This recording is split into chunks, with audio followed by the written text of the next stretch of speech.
But one thing that public health authorities have been using as a smokescreen to get parents to have their children vaccinated is the fact they say, well, there's no evidence that any vaccine is related to autism or autistic spectrum disorders. Well, that's probably true. Any one vaccine, but that's not what we're talking about. We're talking about multiple vaccines used together, used often as a triad, like the MMR, for example, vaccine triad, and used in what I consider to be less than optimal vaccination schemes.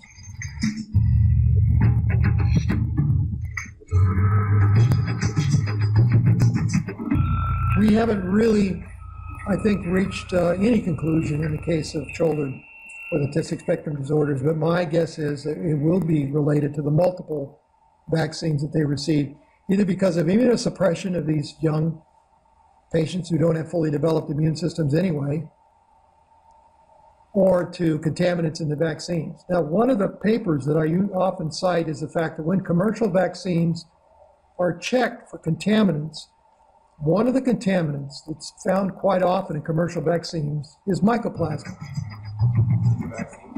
In the vaccines.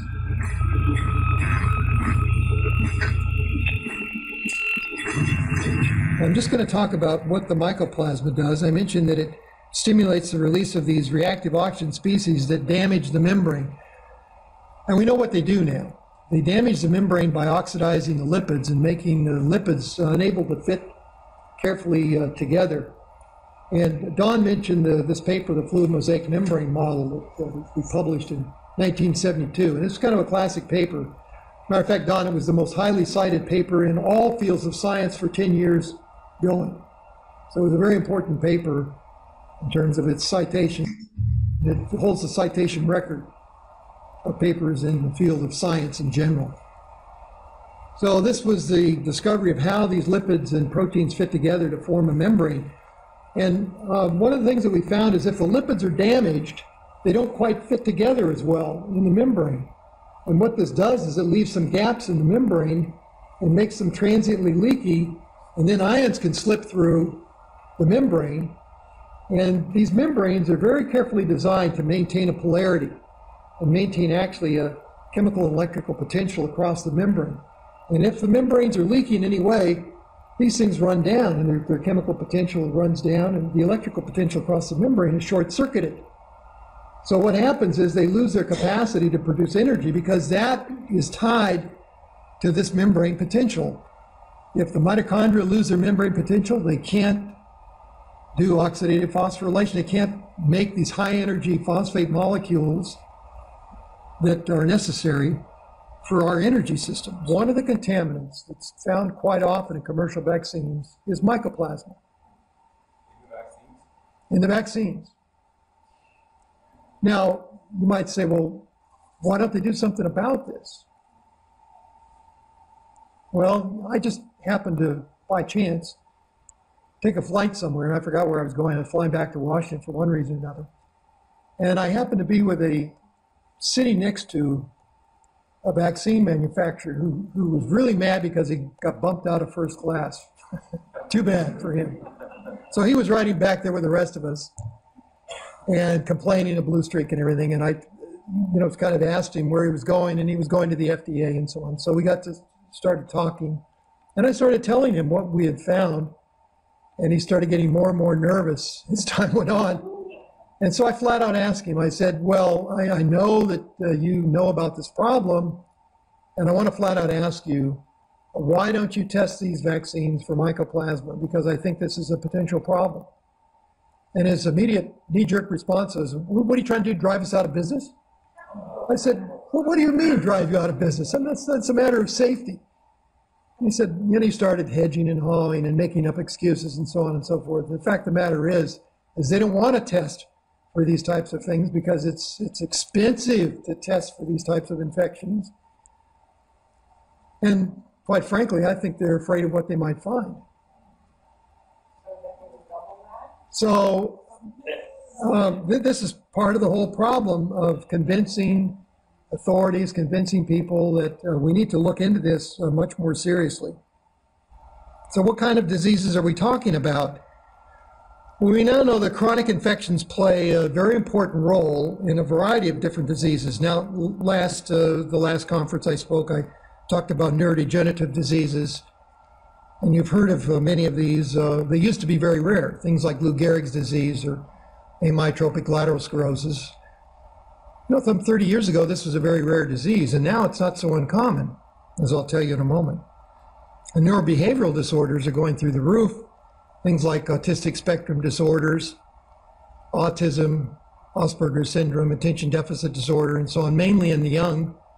And the incidence rate is absolutely through the roof on these.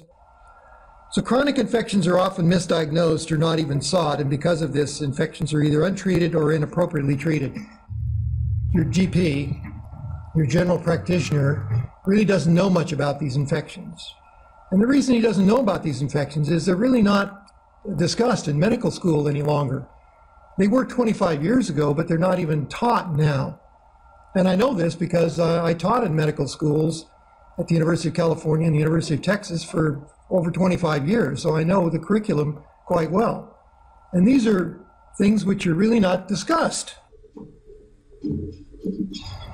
Now, the reason we were so interested in Mycoplasma fermentans is that there's actually a patent that was issued on this, and Don Scott may have talked about this.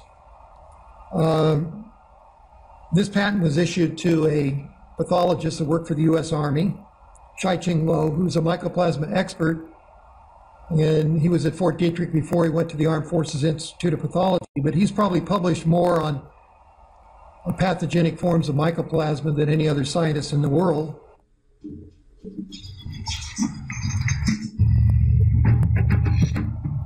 Now, patients that have these infections benefit from treatment of the infections. Well, if the medical community doesn't acknowledge that these infections are important, you're not going to get treatment through the conventional medical services.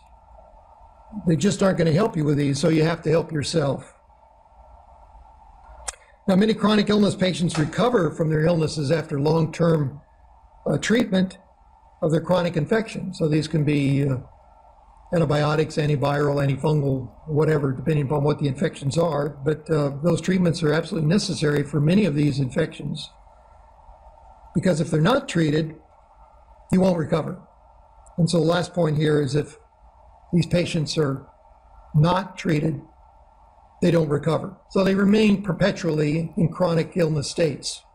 And this is what we've seen in our population. We've seen people become chronically ill, and they're chronically ill for the rest of their lives. Now, the major pharmaceutical companies love this. Why do they love this? Well, for the next 20, 30 years or whatever, they have people that are willing to buy their products, which for the most part are palliative. That is, they can suppress the signs and symptoms, but they don't really go after the underlying problem. And again, they love that because that means they've got customers for life. So they're going to make billions and billions of dollars off of all these chronic illnesses. So they're getting involved in all these chronic illnesses. And they have all kinds of different drugs and everything. But unfortunately, very few of them really do anything to directly treat the illness. They just simply mask the signs and symptoms. So one of the things that we've done, to make a long story short and try and end my topic, is to feed patients a food which is highly enriched in lipids which are not modified, which are unoxidized, and protected so that they're not oxidized during their ingestion, during their transport, and so on. So this is what I've called lipid replacement therapy, and I've written whole reviews on this whole process and using this, for example, during cancer therapy, which is our most recent study, and to help cancer patients which have this problem during their therapy because their membranes are actually damaged by the therapy often. To help chronically ill patients in general, autistic spectrum disorder patients, neurodegenerative patients, autoimmune patients, all these patients benefit, as it turns out, from this type of lipid replacement therapy. And the reason is because all these patients have damaged lipid membranes. All these patients do. What does this amount to? Well, it amounts to taking some encapsulated lipids and antioxidants every day. Very simple. Essentially, it's a food. Why? Because the lipids we get from natural sources, we just protect them so they're not oxidized during their metabolism and transport. And so it's a very simple thing to do. It's very natural.